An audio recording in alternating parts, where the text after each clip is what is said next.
इसी के साथ ऐसे ढेर पानी को सीधा मिट्टी में रिसाते हैं। अतिरिक्त पानी मिट्टी के ढेरों के बीच से बहता हुआ निचली सतह तक पहुंचता है। निचले भाग के इलाकों में खेतों को हिस्सों में बांटकर समतल किया गया है, जिससे बरसात का पानी रुककर सीधे वहां की मिट्टी में रिसता है।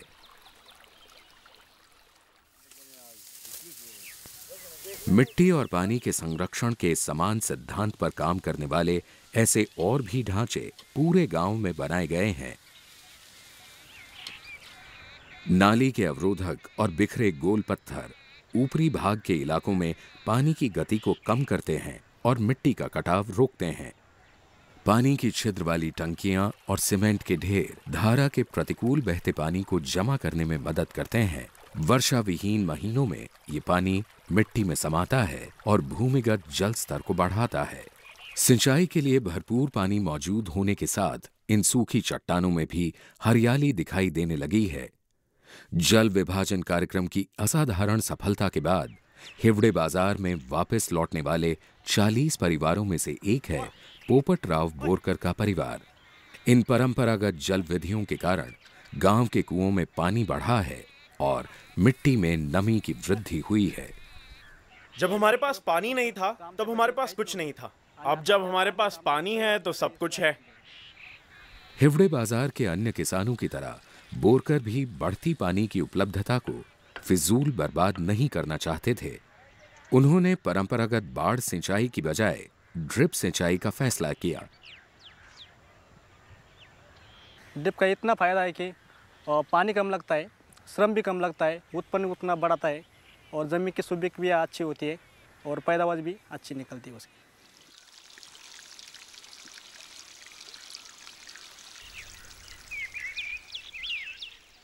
पहले की हालत तो बहुत कम थी, पानी कम मिलता था, तो उसी हिसाब से गांव वाले क्रॉपिंग पैटर्न लिया जाता था, जवार बाजरा, जिसके पास पानी है उसके पास गेहूँ। लेकिन वाटर ऑडिट शुरू होने के बाद में गांव वालों ने हर महीने में यहाँ पर वाटर ऑडिट, ओपन वेल से वाटर ऑडिट किया जाता है, जो लेवल लिया जाता है, तो उसी हिसाब से यहाँ पर क्रॉपिंग पैटर्न लिया जाता है। और उसमें 250 या 300 मिलीमीटर बारिश गिर गया तो ओनियन, पोटैटो, वेजिटेबल वो लिया जाता है। तो उसी हिसाब से यहाँ पर ग्राम सभा में डिसीजन लेके ये निर्णय लिया, जो कि बारिश होने के बाद में बर्ड्स में कितना पानी आता है उसी हिसाब से वो किसान लोग भी अपना अपना क्रॉपिंग पैटर्न लेना उन लोगों ने भी फाइनल किया है। सामूहिक फैसलों की ताकत हिवड़े बाजार की सफलता की कहानी का आधार है। 1300 से अधिक आबादी वाले इस गांव ने मिलजुल कर फैसला किया कि जरूरत से ज्यादा पानी के इस्तेमाल वाली नकदी फसलें जैसे गन्ने और केले पर रोक लगाई जाए। बेरोक टोक चारा चरने पर प्रभावी रोक से चारे के उत्पादन में बहुत बढ़ोतरी हुई है। पूर्वी खेती होती, पंजरायत होती।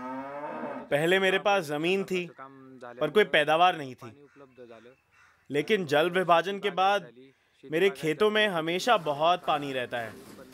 अब मैं खूब घास उगा सकता हूँ और मेरे पशुओं के लिए खूब चारा भी होता है।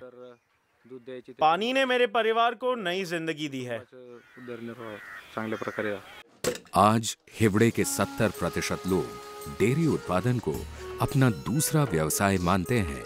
गांव का स्थानीय डेयरी कोऑपरेटिव एक सफल व्यापार का रूप ले चुका है।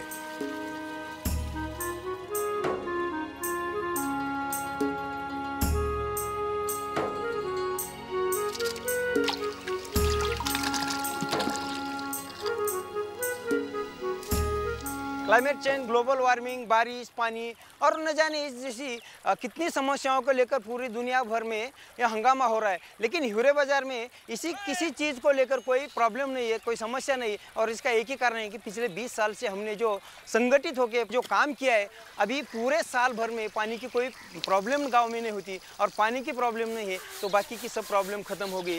और माना कि ये किसी चमत्कार से कम नहीं है और ये चमत्कार हर एक गाँव में हो सकता है। लेकिन सबने सोचना चाहिए कि हिवरे बाजार में हो सकता है, हम क्यों नहीं कर सकते। जल प्रबंधन में असाधारण योगदान की सराहना करते हुए भारत सरकार ने सन 2008 में हिवड़े बाजार को राष्ट्रीय जल सम्मान प्रदान किया। हिवड़े बाजार में आज भी बहुत सीमित वर्षा होती है, लेकिन जो बदला है वो है गांव वालों का इस पानी के प्रति रवैया और मानसिकता। पानी है तो हमारा जीवन है। अगर एक भी पीछे हट गया तो हम लोग काम नहीं कर सकते। सिर्फ पानी के कारण ही आज हम बेहतर जीवन जी रहे हैं। पानी लाने के लिए पूरे गांव ने एक साथ काम किया, जिससे हमारी जिंदगी बदल गई।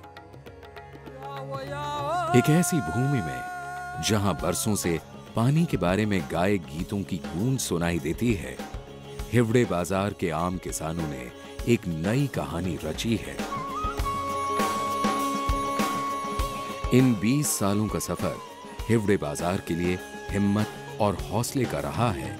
ये एक ऐसा सफर है जिसका कोई सानी नहीं, लेकिन यकीनन ये एक ऐसी कहानी है जो दुनिया भर में हिवड़े बाजार जैसी अनेक कहानियों को प्रेरणा दे सकती है।